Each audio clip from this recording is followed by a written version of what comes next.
मुंबई उच्च न्यायालय नागपूर शिपाई पदाचा निकाल कधी लागणार आहे, तसेच कट ऑफ किती लागणार आहे, ही संपूर्ण माहिती आपण या व्हिडिओमध्ये पाहणार आहोत.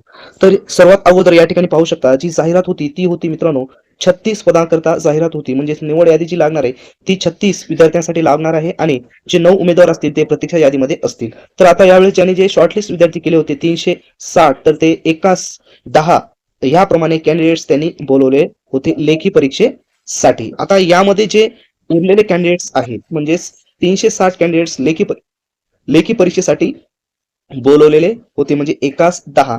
आता जे लेखी परीक्षा झालेली आहे त्यानंतर चपळता चाचणी होत असते, तर यासाठी याच्यापेक्षा अर्धे कॅन्डिडेट्स बोलवले जाऊ शकतात.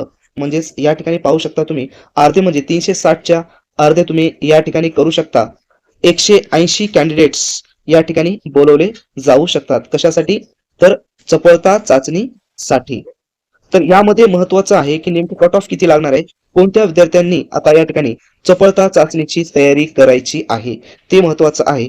तर मित्रांनो ज्या विद्यार्थ्यांना या ठिकाणी जवळपास तुम्ही जर पाहिलं असेल पेपर थोडासा हार्ड पण होता आणि थोडासा सोपा पण होता, मग या ठिकाणी प्रश्न असा पडतो की नेमकं किती कट ऑफ लागू शकतो, कोणत्या विद्यार्थ्यांना चपळता चाचणीसाठी म्हणजे शारीरिक क्षमता आणि विशेष अर्हता साठी बोलवले जाऊ शकते जे की 10 मार्कासाठी आहे.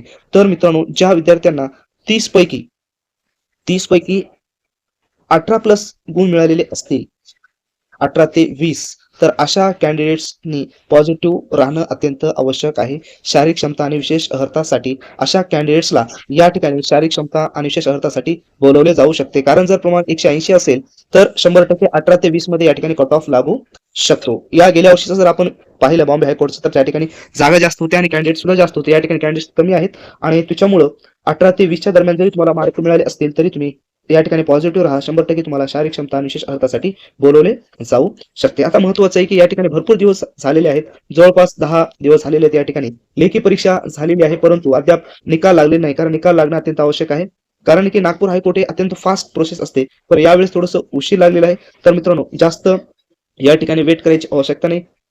5 ते 10 दिवसामध्ये या ठिकाणी ही प्रोसेस होऊन जाईल. लागलीच रिझल्ट लागून जाईल. रिझल्ट लागला म्हणजेच या ठिकाणी फर्स्ट आन्सर की फर्स्ट सेकंड आणि त्याच्यानंतर रिझल्ट लागल्याच्या नंतर डायरेक्टली चपळता चाचणीसाठी बोलवले जाईल. चपळता चाचणीमध्ये काय महत्वाच्या गोष्टी कशा प्रकारे द्यायची त्याची व्हिडिओ आपण तयार केलेले आहेत, त्या ठिकाणी जाऊन तुम्ही पाहू शकता. चपळता चाचणीवर आपण स्पेशल व्हिडिओ बनवलेला आहे. अजून तुम्हाला माहिती असेल तर कमेंट्स बॉक्समध्ये कमेंट्स करा आणि अशाच प्रकारच्या ऑथेंटिक माहिती घेण्यासाठी आपल्या चॅनलला सबस्क्राईब करा.